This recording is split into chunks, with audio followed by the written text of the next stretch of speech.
ice cream queen of Tanzania. I am the co-founder and general manager of Shule Direct. My name is Jacqueline Sonda. I'm a baker. I am the co-founder and managing director of Ekia. Tanzania has this great opportunity that is presented by a very youthful population. The education is beginning to pay dividends. What we see is relatively high completion rates of primary school, secondary school, and of course transition to university. But it's also beset by the same problems of very low levels of formal employment. The whole process started in my head in 2010 when I was in London. And it's because I saw an opportunity there where the whole frozen treat business was big business. I saw so many fruits. They were using fruits and milk.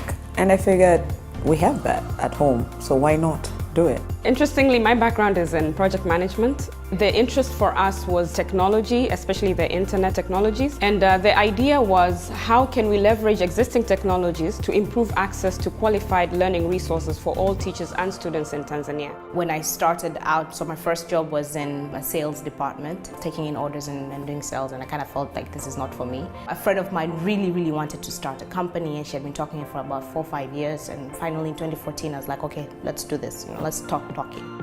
In Tanzania, entrepreneurship really boomed as a fallback position. You find people, either they're educated and they manage to graduate even from university, but due to the high unemployment rates, they're not being able to be employed, so they end up becoming entrepreneurs. After graduating from university, I came back home. I tried to apply to different jobs, but it was very hard to find a job here. And I couldn't just sit at home. I knew I was capable of doing something for myself because I was not anymore dependent to my parents. The cultural context of Tanzania doesn't really set a young person towards entrepreneurship, let alone a young woman towards entrepreneurship. One of the challenges young women have is, first of all, identifying that they have the capacity to become entrepreneurs and taking on the opportunities that are in the market. But secondly, how to navigate the cultural context that comes with being a female entrepreneur, and more specifically being a young female entrepreneur. The very core challenge of my business in terms of capital is shown obviously. A local person, like our banks, still don't understand this business, so it's very high risk, it's a greenfield, they don't even go near it. For someone with a bakery, it's something they already understand, they easily get support. Mtu kama mimi, siwezi nikatoka tu mimi kama mimi kwenda benki, unaona? Au kwenda serikalini nikasema mimi naomba mkopo, ushaona? Kama kuna tokea fursa fulani kwamba serikali iangalia kwamba hizi benki ziwakopesha watu wa hali ya chini, ushaona? Kidogo tutakuwa tunaona kabisa kwamba serikali kweli sisi inatuona pia watu wa hali ya chini. Naweza nikasema mabenki hayana msaada kwa sababu yanakuwa na riba kubwa sana. Yanafanya tushuke kimapato. Tunakuwa kama tunawafanyia wao biashara. Socially, people think this is just bound to fail. They can look at you and say, you need to stop doing this and do a job where you get money and then you can come back to your business. I've met a lot of people along the way who would tell me, okay, this is a very nice idea. It's a new product. It can be the next best snack in Tanzania.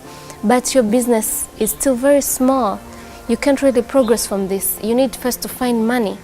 It doesn't make me feel as if there is that social support for small entrepreneurs. So when you see a young person take on an entrepreneurship idea, support them, encourage them, but also from the authorities and the policy space, be deliberate about making sure that those businesses thrive. 5 years ago, there was no brand called Nello's Gelato in the market. There was nobody teaching ice cream classes. Now we have an award-winning brand, Nello's Gelato, in the market. Here I am. It's because I started. At the end of the day, whatever you're doing it to inspire somebody else to continue your work. So it's very important to meet and mentor and network at such forums as this, to be able to give back by sharing your experiences, whether good or bad, because somebody else is going to learn from that as well. But it's just not about having a conversation and going home and feeling good or whatever, but it's having a functional conversation that when you really leave from the conversation, you have the right context of people to take you to the next level.